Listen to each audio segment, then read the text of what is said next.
to ask you about the change in the sort of public conversation that's gone on in publishing in the last couple of years. Animated, I think, by the Black Lives Matter moment, and the extent to which some of your own work prefigured it. You have working on the Chain Gang from, I think, the year 2000, which was absolutely an exploration into the fissures of American history. If you had published it last year or the year before, it would have had a different reception to the one it received when it came out? I'm going to answer another question. Okay. Back when I started writing 30 years ago, I noticed about publishing what's true of all companies that don't take money from the federal government.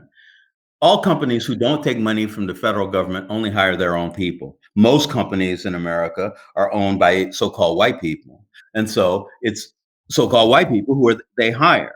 I was on the board of the National Book Awards. I did a whole bunch of things. I was fighting this. I remember this one woman who still hates me today. She said, because she's the head of, one of the big publishing houses. And she said, Walter, we try to hire Black people. We can't keep them. We hire them. We can't keep them. They don't want to stay. It's easier for them to get jobs in other places. And I looked at her, I said, so many of your people came from Harvard and Princeton, MIT. You mean it's easier for a Black person from City College to get a job somewhere than somebody from Harvard?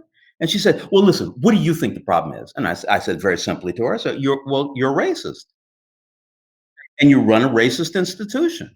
She still hates me today. I realized then I had to stop doing that shit. And so what I did was I went to City College and I said, let's start a publishing program. A publishing institute, 2-year program, get all these people from publishing to teach in it, teach people who are at City College, at least half of which are of color, and get them to learn about publishing. They'll have connections with the people who teach them.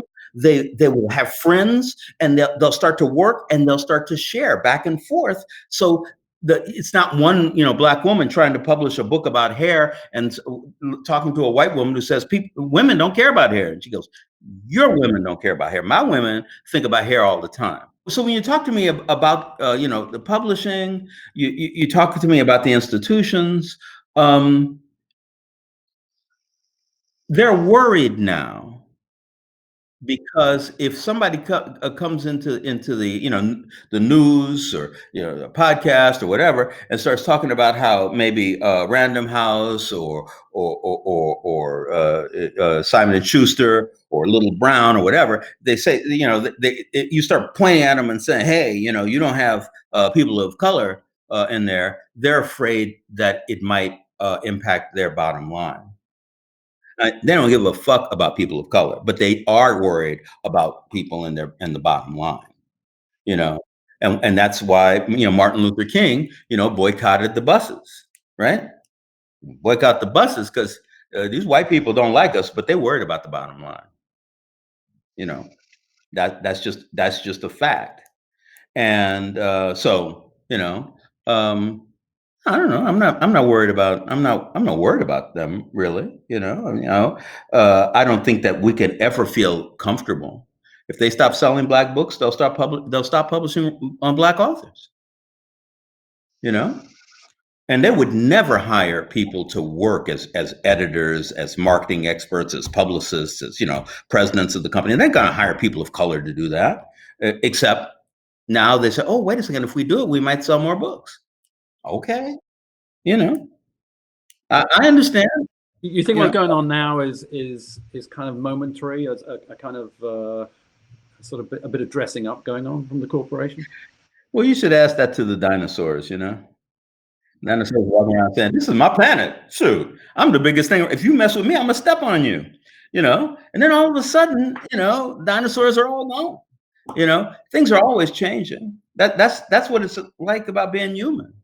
So if you can never rely on whatever you have or whatever you don't have, you can never rely on that. There's no it doesn't stay the same as long as before the 20th century, all the way back in time, human knowledge doubled once every century.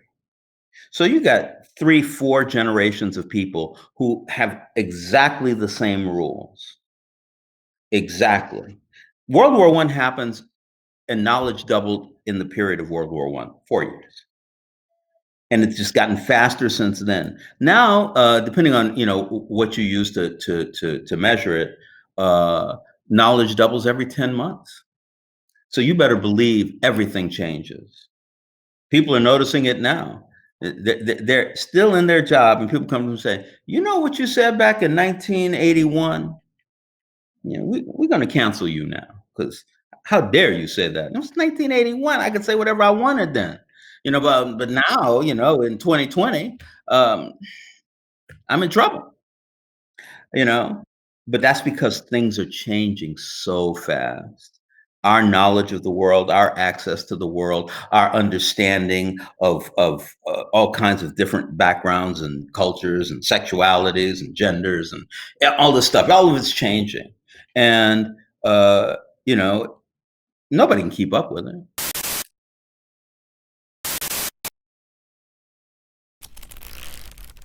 Hachette.